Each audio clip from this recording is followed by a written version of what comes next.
செல்பவர்கள் அப்படின்னு சொல்றாங்க. இந்த விஷயத்துக்கு நம்ம எல்லாம் புதுசா வந்தவங்க. ஆனா நம்ம எப்படி நடந்துக்கிறோம்? பணப்பித்து பிடிச்சவங்க மாதிரி நம்ம நடந்துட்டு இருக்கோம். இந்த விஷயத்துல ஓய்வூதியம் இந்த விஷயத்துல நம்ம இந்த மாதிரி நடந்துட்டு இருக்கோம் அப்படின்னு சொல்றாங்க. கல்லூரி செல்பவர்களின் நிலையும் இதை போன்றுதான்.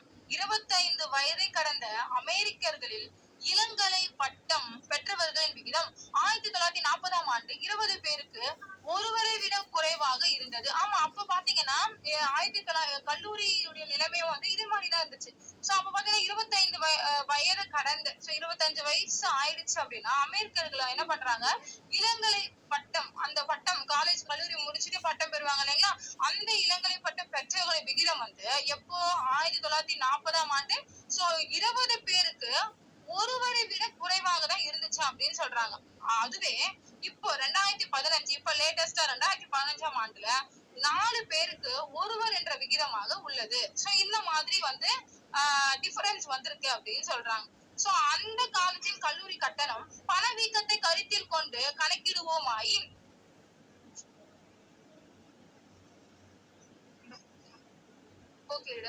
நான் வாசிக்கிறேன்.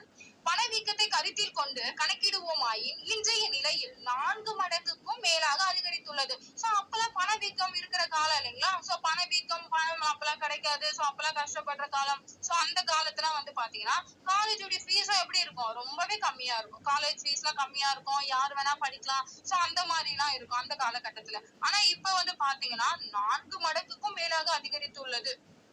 சோ இப்பெல்லாம் வந்து கல்லூரி கட்டணம் அப்படின்னு பாத்தீங்கன்னா 4 மடங்குக்கு வந்து அதிகரிச்சு இருக்கு அப்படின்னு சொல்றாங்க. சோ இத்தகைய போக்கு ஏதோ ஒன்று பெரிய அளவிலும் முக்கியமான காரணியாகவும் சமூகத்தில் தாக்கத்தை ஏற்படுத்துகிறது என்பதை இது நமக்கு தெரிவிக்கிறது. சோ ஆமா, இதெல்லாம் வந்து ஒரு முக்கியமான காரணி, சமூகத்துல வந்து ஒரு தாக்கத்தை ஏற்படுத்துது அப்படின்றது நமக்கு தெரியுது அப்படின்னு சொல்றாங்க. ஏன்னா இப்ப வந்து இருக்கிற ஜெனரேஷன் பாத்தீங்கன்னா எல்லாருமே படிப்பு, கல்வின்றது ரொம்ப பெரிய இதுவாயிருச்சு இல்லைங்களா. கல்வி செல்வம் இது ரெண்டுமே மனிதனுக்கு ரொம்ப முக்கியமான ஒன்று. அப்ப அந்த கல்வின்னும் போது கல்விக்கு வந்து ஃபீஸ் வந்து இவ்வளவு கேக்குறாங்க, கட்டணம் வந்து அதிகமா இருக்குன்னா அப்ப காலேஜ் நிறைய பேரால போக முடியாது. அப்போ மனிதர்கள் இடையில, அப்போ நம்ம வாழ்ற மக்களிடையே இது பெரும் ஒரு கஷ்டத்தை தான் கொடுக்குது இல்லைங்களா, கட்டணம் அதிகமா இருக்கிறதுனால.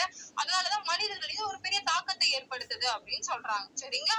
உதாரணமாக கடந்த 20 ஆண்டுகளில் இதுக்கு முன்னாடி கடந்த 20 ஆண்டுகளுக்கு முன்னாடி பெரும்பாலானோர் கல்வி கடன் குறித்து மோசமான முடிவுகளை எடுத்துள்ளனர். நிறைய பேர் கல்வி கடன் வாங்கியிருப்பாங்க. கல்வி கடனுக்காக நிறைய பேர் ரொம்ப வந்து மோசமான வந்து முடிவெல்லாம் எடுத்திருப்பாங்க, தப்பான முடிவெல்லாம் எடுத்திருப்பாங்க. சோ நாம் கற்றுக்கொள்ள அத்தகைய கடன் குறித்த மிக நீண்ட சரித்திரமும் தகவல்களும் நம்மிடையே இல்லை.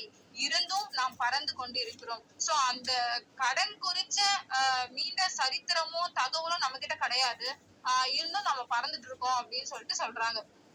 தொடங்க பெற்று வரும் 50 ஆண்டுகளே ஆகியுள்ளன என்பதால் குறியீட்டு நிதிகளிலும் இத்தகைய நிலையே நிலவுகிறது. Index funds, hedge funds, so எதுனா குறியீட்டு நிதி, அதுக்கப்புறம் பாத்தீங்கன்னா வெளிநாட்டு நிதிகள். இது 2 நிதிகள் இருக்கு, குறியீட்டு நிதிகள், வெளிநாட்டு நிதிகள்.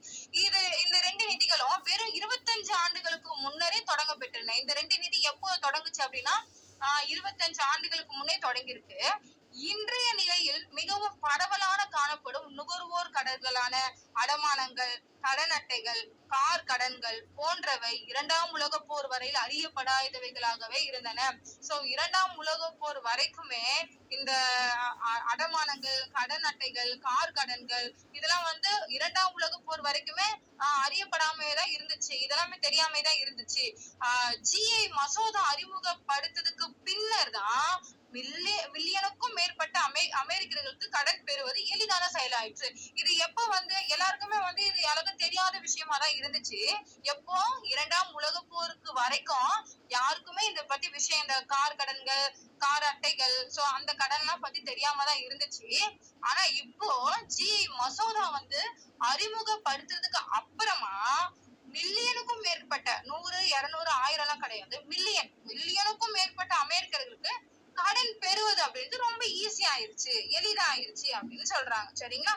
10,000 ஆண்டுகளுக்கு முன்னர் நாய்கள் மக்களின் தேவைக்கேற்ப பழக்கப்படுத்தப்பட்டன என்றாலும் இன்றளவும் அவை தங்களுடைய மூதாதையரின் குணாதிசயங்களை காத்து வருகின்றன. சோ நாய்கள் பாத்தீங்க அப்படின்னா 10,000 ஆண்டுகளுக்கு முன்னரும் மக்கள் வந்து அந்த தேவைக்கு ஏற்ப அதனுடைய பழக்கெல்லாம் வச்சிருப்பாங்க இல்லைங்களா?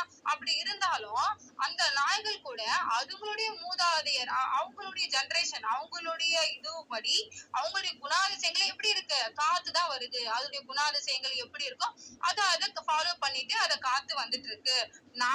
நம்மலாம் எப்படி இருக்கோம்?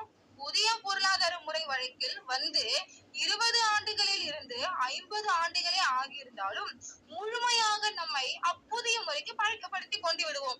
பாருங்க, நம்ம மட்டும் என்ன பண்றோம்? மாறிடுறோம். 20 ஆண்டுகளில் இருந்து 50 ஆண்டுகளே ஆகியிருந்தாலும் இப்போ கொஞ்சம் அங்க பாத்தீங்கன்னா 10,000 ஆண்டுகளுக்கு முன்னர் ஒரு நாய்களுக்கு எக்ஸாம்பிள் சொல்றாங்க. 10,000 ஆண்டுகளுக்கு முன்னர்.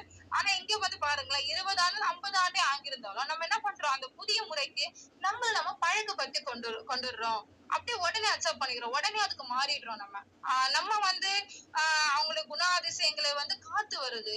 ஆனா நம்ம என்ன பண்றோம்? உடனே வந்து காலத்துக்கு ஏற்ப நம்மள மாத்திக்கிறோம் அப்படின்னு சொல்றாங்க. ஓகேவா லீடர்ஸ்? நெக்ஸ்ட் வந்து பாருங்க, உண்மைக்கும் உணர்வுக்கும் இடையேயான நிலையில் பிடிப்பில் அமையும் ஒரு பொருளுக்கு இதை போன்ற சிக்கல் ஏற்படுவது இயல்பு. உண்மைக்கும் உணர்வுக்கும் இது இடையான நிலையில வந்து தெரிவதில்லை அப்படின்றது இது விளக்க உதவுது அப்படின்னு சொல்றாங்க. ஏன்னா பணம் குறிச்சு நம்ம என்னென்ன செய்யணும் அப்படின்றது எல்லா மனுஷனுக்கும் தெரியாது. ஒருத்தர் நம்ம ஆல்ரெடி சாப்டர் பார்த்துட்டு வரோம் இல்லைங்களா? அத மாதிரி சேமிச்சு வைக்கிறது ஒருத்தர் பண்ணுவாங்க, ஒருத்தர் தேவையில்லாத செலவு பண்ணுவாங்க. அப்போ அறிவுபூர்வமா இருக்கு அப்படின்னா ஒவ்வொரு பார்வையிலும் ஒவ்வொரு விதமா இருக்கு. அப்ப நீங்க எது வந்து நல்லா இருக்கு, இது கரெக்ட்னு சொல்றீங்களோ அது அவருக்கு எப்படி இருக்கு? இது நல்லா இல்லாத மாதிரி இருக்கும். அப்ப நமக்கு அது பைத்தியக்காரத்தனமா இருந்தா அவருக்கு அது அறிவுபூர்வமா இருக்கு அப்படின்னு சொல்றாங்க. அப்ப இதுல இருந்து நம்ம தெரிஞ்சுக்க வேண்டியது என்ன? ஒவ்வொரு மனிதருக்கும் ஒவ்வொரு கருத்து இருக்கும். கருத்து வேறுபாடுன்றது ஒவ்வொரு மனிதனுக்கும் இருக்கும் அப்படின்னு சொல்றாங்க. சரிங்களா? ஆனாலும் நாம் யாருமே பைத்தியக்காரர்கள் கிடையாது. நம்ம பைத்தியக்காரத்தனமா பண விஷயத்துல பண்றோம். ஆனா நம்ம பைத்தியக்காரங்க கிடையாது. நாம் ஒவ்வொருவரும் தனித்துவமாக நாம் கண்ட அனுபவங்களின் அடிப்படையில் அந்த கணக்கில் எது நமக்கு அறிவுபூர்வமாக தெரிகிறதோ அந்த வகையில் முடிவுகளை எடுக்கின்றோம். நம்ம பைத்தியக்காரத்தனமா பண விஷயத்துல பண்ணிட்டு இருக்கோம். தேவையில்லாத செலவு பண்றோம், தேவையில்லாத விஷயங்களை பணத்தை வந்து வீண் பண்றோம், முதலீடு செய்யறோம். இந்த விஷயத்த நம்ம பைத்தியக்காரத்தனமா பண்றோம். ஆனா நம்ம பைத்தியக்காரங்க கிடையாது.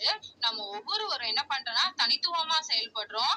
தனித்துவமான செயல்படியில நமக்கு கிடைக்கிற அந்த அனுபவத்தினுடைய அடிப்படையில நம்ம கணக்குல எது கரெக்ட்னு தெரியுதோ, நம்ம கணக்குல எது அறிவுபூர்வமா இருக்குன்னு தெரியுதோ அந்த வகையில நம்ம முடிவுகளை எடுக்கிறோம் அப்படின்னு சொல்றாங்க. சரிங்களா? இப்போது பில்கேட்ஸ் எப்படி செல்வத்தார் ஆனார் என்ற கதையை நான் உங்களுக்கு சொல்ல இருக்கிறேன். சரிங்களா? லாஸ்ட் வந்து முடிக்கிறாங்க. பில்கேட்ஸ் வந்து எப்படி வந்து ஒரு செல்வத்தாரா, எப்படி பணக்கார ஆனாரு அப்படின்னு ஒரு கதையை வந்து நான் உங்களுக்கு சொல்ல இருக்கிறேன் அப்படின்னு சொல்றாரு. இதோட இந்த சாப்டர் வந்து முடியுது. சரிங்களா? இதுக்கு முன்னாடி நம்ம எப்படி பார்த்தோம்? நான் உங்களுக்கு எக்ஸ்பிளைன் பண்றேன். பணம்ன்றது மனிதனுக்கு எப்படி தேவையோ அதே மாதிரி ஒரு மனிதன் பணத்தை எப்படி செலவு பண்ணணும்ன்றதும் தேவை. அப்படிதான் இந்த புக் சாப்டரை நமக்கு கொண்டு வராங்க. இதுக்கு முன்னாடி பாத்தீங்க அப்படின்னா நம்ம என்னென்ன பார்த்தோம்? எவரும் அறிவிலி அல்ல. இந்த சாப்டருடைய தலைப்பு என்ன அப்படின்னா, இனியோடு இந்த சாப்டர் முடியுது. இந்த சாப்டருடைய தலைப்பு என்ன? எவரும் அறிவிலி அல்ல. யாருமே அறிவில்லாதவங்க கிடையாது, யாருமே முட்டாள் கிடையாது அப்படின்னு சொல்றாங்க. சரிங்களா? அப்ப யாரும் அறிவில்லாதவர்கள் கிடையாதுன்னா ஏன் தலைப்பே வந்து யாரும் அறிவிலி அல்ல? யாருமே அறிவில்லாதவங்க கிடையாது. அப்ப எல்லாமே அறிவாளி தானே. அப்ப அந்த அறிவாளி மாதிரி நம்ம லைஃப்ல நம்ம நடந்துக்கல. நம்ம வந்து அறிவில்லாதவர்கள் மாதிரி ஒரு சில இடத்துல முடிவுகளை எடுக்கிறோம். அதை சுட்டி காட்டுறதுக்கு தான் இந்த சாப்டரை வந்து நமக்கு எடுத்து கொடுத்திருக்காங்க. சரிங்களா? இதுக்கு முன்னாடி இருந்த சாப்டர்ல வந்து பணப்பொருள் அந்த சாப்டர் வந்து நம்ம என்ன பார்த்தோம்? ரெனால்டு ரீட், ரிச்சர்ட் பஸ்கான் இவங்களை பத்தி எல்லாம் பார்த்தோம். அவங்க என்ன பண்ணாங்க? ஒரு சிலர் வந்து பணத்தை வந்து ஆடம்பரமா செலவு பண்ணாங்க, தேவையில்லாத செலவு பண்ணாங்க, வீண் செலவு பண்ணாங்க. ஒருத்தர் என்ன பண்ணாங்க? சிக்கனமா பயன்படுத்தினாங்க. பணத்தை வந்து எங்க கரெக்டா செலவு பண்ணணுமோ அங்க செலவு பண்ணாங்க. ஒருத்தர் உயரத்துல போனாங்க, ஒருத்தர் வந்து கீழே இறங்கிட்டாங்க. பணம் பயன்படுத்துற விதத்திலையும் இவ்வளவு சாப்டர் நம்ம பார்த்தோம். அப்போ அதுக்கப்புறம் பாத்தீங்கன்னா பணம் வந்து முதலீடு செய்வதில் எப்படி தவறு பண்றோம் இதை நம்ம பார்த்தோம். ஃபர்ஸ்ட் ரொனால்ட் ரீட், ரிச்சர்ட் இவர் ரெண்டு பேரை பத்தி டிஃபரன்ஸ் பார்த்தோம். ரெண்டு பேரும் வந்து எப்படி பிசினஸ்ல எப்படி வந்து முதலீடு செய்தாங்க அதை பார்த்தோம். நெக்ஸ்ட் வந்து என்ன பார்த்தோம் அப்படின்னா பணம் வந்து எப்படி முதலீடு செய்யணும், எப்படி வந்து ஒரு பொருளாதார ரீதியில எப்படி நம்ம பயன்படுத்தணும் அதை பார்த்தோம். அதுக்கப்புறம் வந்து 3 நாளைக்கு முன்னாடி அந்த தலைப்புல நம்ம என்ன பார்த்தோம் அப்படின்னா பணம் வந்து ஒரு தனி மனிதனுடைய வாழ்க்கையில எப்படி அந்த பணத்தை செலவழிக்கணும் அப்படின்றத பார்த்தோம். நேற்றுடைய தொடர்ச்சி இந்த பணம் குறிச்சு வந்து ஓய்வூதியம் காலத்துல நம்ம எப்படி இந்த பணத்தை செலவு பண்றோம் அதனுடைய பார்த்தோம். சோ அதனுடைய தொடர்ச்சியா நம்ம இன்னைக்கு பார்த்தோம். சோ இந்த சாப்டர் இனியோட முடியுது. நாளைக்கு நியூ சாப்டருக்குள்ள போகலாம். சோ இன்னைக்கான டாபிக்ல நம்ம என்னென்ன பார்த்தோம், சோ உங்களுக்கு எல்லாமே புரிஞ்சிருக்கும்னு நினைக்கிறேன். சோ ஒரு தனி மனிதன் அப்படின்னு பாத்தீங்கன்னா ஓய்வு கால சேமிப்பு அப்படின்ற ஒவ்வொரு மனிதனுக்கும் இருக்குது. அந்த ஓய்வு காலம்ன்றது ஏதோ அதிர்ஷ்டசாலிகளுக்கு மட்டும்தான் இது இருக்கு அப்படின்னு சொல்லிட்டு எல்லாருமே நினைச்சிட்டு இருக்காங்க. சோ நம்ம வாழ்றதுக்கு தேவையான ஒரு 15% மட்டும்தான் இந்த ஓய்வு கால ஊதியம்ன்றது இருக்கு அப்படின்னு சொல்றாங்க. அதுக்கப்புறம் பாத்தீங்க அப்படின்னா 1955ல என்ன பண்றாங்க, இந்த நியூயார்க் டைம்ஸ் அந்த பத்திரிகையில வந்து பணியாளர்களிடையே ஓங்கி இருந்த அந்த காலகட்டத்துல தான் வந்து பணியாளர்கள் வந்து ஒரு டாப்ல வந்து அந்த விஷயம் இருந்திருக்கு அந்த காலகட்டத்துல தான். சோ அதுக்கப்புறம் பாத்தீங்க அப்படின்னா ஓய்வு பெறுவது வந்து எல்லாரும் பேசினாலும் மிக சிலருக்கு தான் வந்து அது சாத்தியமாகுது. எல்லாருக்குமே இந்த விஷயங்கள் நடக்கிறது கிடையாது. எல்லாருடைய வாழ்க்கையிலும் இந்த ஓய்வூதியம் கிடைக்கிறது கிடையாது. ஒரு சிலருக்கு மட்டும்தான் கிடைக்குது அப்படின்னு சொல்றாங்க. நெக்ஸ்ட் வந்து பாத்தீங்க அப்படின்னா ஓய்வூதியம் வந்து எல்லாருக்கும் தகுதி அண்ட் கௌரவம் இது ரெண்டு விஷயங்களும் எல்லாமே பாக்குறாங்க. ஓய்வூதியம் எப்படி பாக்குறாங்க, 1980கள்ல ஓய்வூதியத்தை எப்படி பாக்குறாங்க ஒரு மனிதன் அப்படின்னா தகுதி அப்புறம் கௌரவம் இது ரெண்டுத்தையும் பாக்குறாங்க. அவங்க கௌரவம் பெற வேண்டியதுக்காக என்ன பண்றாங்க, தப்பு பண்றாங்க. அவங்க சொந்த பணத்தை சேமிக்கிறது, முதலீடு செய்வது இது ரெண்டு தப்புகளுமே அவங்க பண்ணிட்டு இருந்தாங்க. அவங்க கௌரவமா ஒரு ஓய்வூதியத்தை அவங்க பெறணுன்றதுக்காண்டி இந்த ரெண்டு தவறுகளை அவங்க பண்ணிட்டு இருந்தாங்க. சோ ஓய்வூதியம் என்பது மிக சமீபத்திய முயற்சி. அது வந்து பாத்தீங்கன்னா ஆஹ் அது வலியுறுத்தி நம்ம ஆத்தர் சொல்றாரு என்னன்னா ஓய்வூதியம்ன்றது ஒரு சமீபத்திய முயற்சி தான் அப்படின்னு சொல்லிட்டு சொல்றாரு. அதுக்கப்புறம் பாத்தீங்கன்னா இந்த ஓய்வூதியம்ன்றது வந்து ஏதோ ஒரு மது அருந்துவருக்கு மட்டும்தான் இது போதுமானதா இருந்தது. மத்த எல்லாருக்குமே இது பயன்படும் வகையில இல்ல அப்படின்னு சொல்றாங்க. யாரோ ட்ரிங்க்ஸ் பண்ணுவாங்க இல்லைங்களா, சோ அவங்களுக்கு மட்டும் தான் இது ஏதோ யூஸ்ஃபுல்லா இருக்கிற மாதிரி இருக்கும். அந்த ஓய்வூதியம் பணம் வச்சு அவங்க மட்டும் தான் நல்லா இருக்கலாம். மத்தபடி ஏழ்மையான மக்களோ எல்லாம் வந்து சரிசமா மக்கள் வந்து எல்லாருமே சந்தோஷமா இருக்க முடியாது. அவங்களுக்கு மட்டும் தான் இது சௌகரியமா இருக்கும் அப்படின்னு சொல்றாங்க. சோ நம்மள வந்து நிறைய பேர் வந்து ஓய்வு காலத்துல பணத்தை வந்து சேமிப்பதிலும் முதலீடு செய்வதிலும் திறனற்றவர்களாக நம்ம இருக்கிறோம் அப்படின்னு சொல்றாங்க. திறன் உள்ளவர்களாக நம்ம கிடையாது, திறன் அற்றவர்களாக தான் நம்ம இருக்கிறோம் அப்படின்னு சொல்றாங்க. சோ அதுக்கப்புறம் பாத்தீங்கன்னா இந்த உண்மை வந்து யாருக்கும் தெரியறது கிடையாது.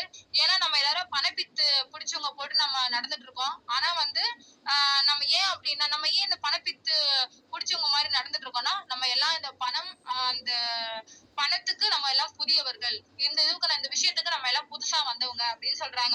சோ அந்த காலகட்டத்துல பாத்தீங்கன்னா 25 வயதை தாண்டி அமெரிக்கர்கள் எல்லாம் என்ன பண்ணாங்கன்னா அவங்களுடைய கல்லூரி படிச்சுட்டு இளங்கலை பட்டம் பெற்றது அவங்க என்ன பண்ணுவாங்கன்னா அந்த காலத்துல பணவீக்கம் குறைந்த காலம். சோ அந்த காலகட்டத்துல கல்லூரி கட்டணம்ன்றது ரொம்ப மிகவும் குறைவா இருக்கும். ஆனா இப்போ 2015 இந்த ஆண்டுகள்லாம் பாத்தீங்க அப்படின்னா 4 மடங்கு கல்லூரி கட்டணம்ன்றது ரொம்பவே அதிகமா இருந்தது.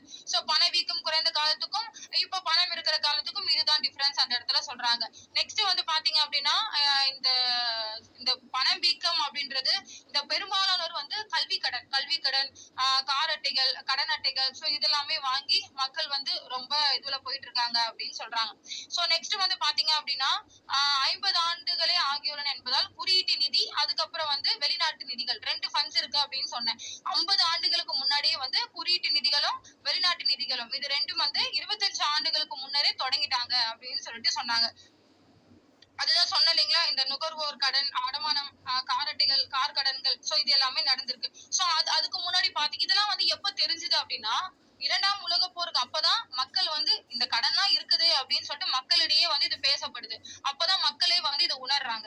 சோ அதுக்கப்புறம் பாத்தீங்கன்னா மில்லியனுக்கும் மேற்பட்ட அமெரிக்கர்கள் வந்து கடன் பெறுவதுன்றது ரொம்ப ஈஸியான ஒரு செயலா வந்து வந்துருச்சு. ஏன்னா அப்பெல்லாம் வந்து கடன் வாங்கணும் அப்படின்றது ரொம்ப கஷ்டம்.